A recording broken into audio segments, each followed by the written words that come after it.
Assalamualaikum warahmatullahi wabarakatuh. Waalaikumsalam warahmatullahi wabarakatuh. Alhamdulillahirabbil alamin wassalatu wassalamu ala asrofil anbiya'i wal mursalin wa ala alihi wa ashabihi ajmain amma ba'du. Pertama-tama marilah kita panjatkan puji dan syukur atas kehadirat Allah Subhanahu wa taala karena pada kesempatan kali ini kita dapat kembali berkumpul dalam perkuliahan meski dalam kondisi daring. Tak lupa salawat serta salam semoga tetap tercurah limpahkan kepada junjungan kita Nabi Agung Muhammad SAW yang senantiasa kita nanti-nantikan syafaatnya di yaumul akhir. Amin. Yang saya hormati Ibu Fitri selaku dosen manajemen pendidikan dan teman-teman kelas H PGSD UAD yang sedang berbahagia. Pada kesempatan kali ini izinkan kami dari kelompok 6 ingin menyampaikan hasil diskusi kami untuk mempresentasikan tentang manajemen humas di lembaga pendidikan. Adapun anggota kelompok kami yaitu terdiri atas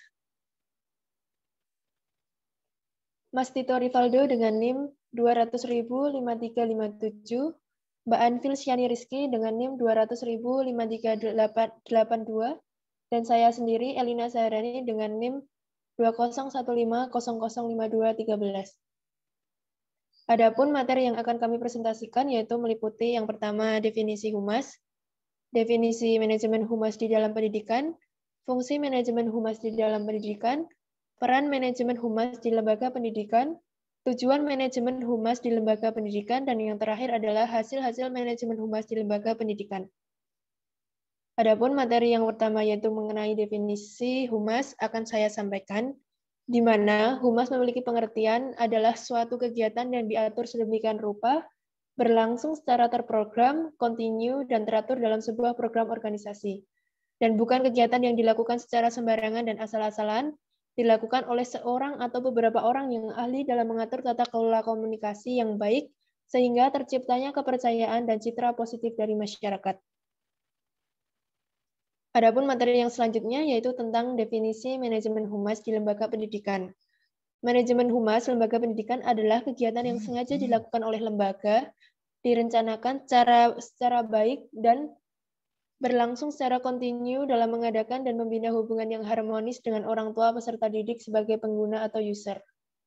Dengan memberi penjelasan yang secukupnya sesuai kebijakan lembaga pendidikan, serta tindakan agar masyarakat atau pengguna dapat memahami, mempercayai, dan memberikan dukungan terhadap program-program yang diselenggarakan lembaga pendidikan. Demikian materi yang saya paparkan, adapun materi selanjutnya akan disampaikan oleh Mas Tito Rivaldo, kami persilakan. Baik Mbak Elina, terima kasih atas pemberian waktu untuk mempresentasikan materi yang saya akan presentasikan. Untuk materi yang saya akan presentasikan ialah fungsi manajemen humas di lembaga pendidikan dan peran manajemen humas di lembaga. Untuk yang sekarang saya akan mempresentasikan fungsi manajemen humas di lembaga pendidikan yang terdiri dari menjalin relasi yang baik antara orang tua peserta didik sebagai pengguna dengan lembaga pendidikan, menciptakan komunikasi yang baik antara orang tua peserta didik dengan guru dalam mengatur informasi yang disampaikan lembaga pendidikan melalui publikasi, sehingga tercipta citra positif orang tua peserta didik terhadap lembaga pendidikan. Untuk selanjutnya mendukung kegiatan-kegiatan penjelasan lembaga pendidikan, atau bisa disebut juga dengan manajemen sekolah dalam upaya mencapai tujuan bersama melalui mitra komite lembaga pendidikan. Slide selanjutnya, Mas. Dan selanjutnya, mengidentifikasi opini, persepsi, ataupun tanggapan masyarakat terhadap lembaga pendidikan. Memberikan layanan dan sumbangsi saran terbaik. serta pemikiran yang bermanfaat kepada ketua yayasan sebagai manajer demi mewujudkan tujuan dan cita-cita bersama. Selanjutnya, menyebarkan informasi keberhasilan program-program lembaga pendidikan baik intrakurikuler dan ekstrakurikuler dan atau akademik maupun non-akademik kepada orang tua peserta didik dengan didukung data-data keberhasilannya yang ditampilkan dalam website lembaga, sekolah, jurnal, maupun media massa. Slide selanjutnya, Mas. Dan yang kedua, saya akan mempresentasikan peran manajemen humas di lembaga pendidikan yang terdiri dari penghubung, di mana penghubung ini merupakan humas lembaga pendidikan berperan sebagai penghubung antara lembaga atau bisa disebut juga dengan ketua yayasan, kepala sekolah, ataupun madrasah, tenaga pendidik, dan tenaga kependidikan dengan masyarakat, orang tua peserta didik untuk pengkomunikasi secara individu pendidik yang ditugasi menjadi humas sekolah harus memiliki kemampuan dalam komunikasi, baik secara lisan maupun tulisan, langsung maupun tidak langsung, melalui media cetak ataupun elektronik. Selanjutnya, Mas. Selanjutnya terdapat pendukung dan publikator ya. Bentuk yang pendukung, humas lembaga pendidikan merupakan pendukung program lembaga atau yayasan. Artinya, keberadaannya dipandang penting manakala berperan sesuai perannya secara baik. Untuk yang publikator, humas lembaga pendidikan juga memiliki peran sebagai publikator, yakni orang yang diberi tugas untuk mempublikasikan hasil-hasil kegiatan lembaga kepada masyarakat. Tujuan publikasi ini agar prestasi yang telah dicapai oleh peserta didik di lembaga pendidikan dapat diketahui oleh orang tua mereka sehingga orang tua memiliki kepuasan dan kebanggaan karena telah menitipkan anak-anaknya di sekolah tersebut. Sekian dari saya lanjutkan kepada moderator. Terima kasih. Baik, terima kasih saya ucapkan kepada Mas Tito Rivaldo atas pemaparan materinya. Kemudian materi selanjutnya akan disampaikan oleh Mbak Anfil Syani Rizky. Kepadanya dipersilahkan. Baik, sebelumnya terima kasih kepada Mbak Elina telah memberikan waktunya kepada saya untuk menjelaskan. Baik, di sini saya akan menjelaskan tujuan manajemen humas di lembaga pendidikan dan hasil-hasil manajemen humas di lembaga pendidikan. Yang pertama, saya akan menjelaskan tujuan manajemen humas di lembaga pendidikan. Tujuan pertama yaitu meningkatkan kerjasama antar warga lembaga pendidik ini pendidik dan peserta didik, seperti membentuk kantin sehat, mengadakan kegiatan sapu bersih, ataupun seperti mengadakan lomba 17 Agustus. Tujuan yang kedua, meningkatkan kerjasama antar lembaga pendidikan dengan masyarakat sekitar sehingga masyarakat merasa memiliki dan bertanggung jawab atas keberadaan sekolah di lingkungannya.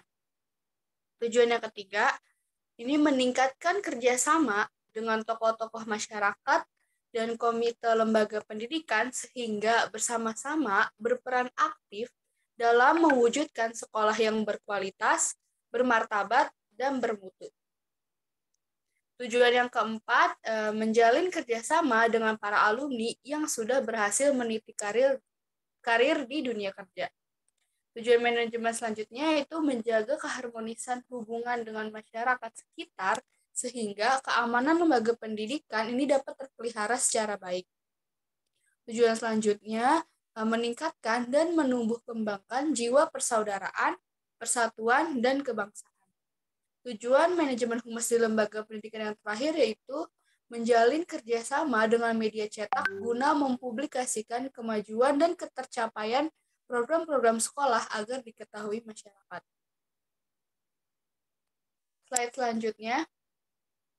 Di sini saya akan menjelaskan hasil-hasil manajemen humas di lembaga pendidikan.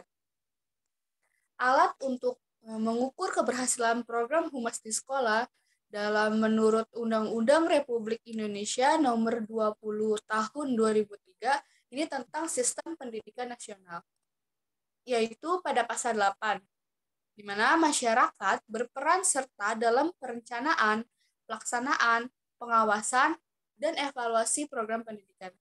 Pada pasal 9, masyarakat berkewajiban memberikan dukungan sumber daya dalam penyelenggaraan pendidikan. Slide selanjutnya. Hasil manajemen humas di lembaga pendidikan pada pasal 54 itu ayat 1, di mana peran serta masyarakat dalam pendidikan meliputi peran serta perseorangan, kelompok, keluarga, organisasi profesi, pengusaha dan organisasi kemasyarakatan dalam penyelenggaraan dan pengendalian mutu pelayanan pendidikan. Pada ayat kedua, masyarakat dapat berperan serta sebagai sumber, pelaksana, dan penggunaan hasil pendidikan. Baik, mungkin itu saja yang dapat saya sampaikan. Saya kembalikan ke moderator. Baik, terima kasih saya ucapkan kepada Mbak Anfilsyani Rizky yang telah memaparkan materi.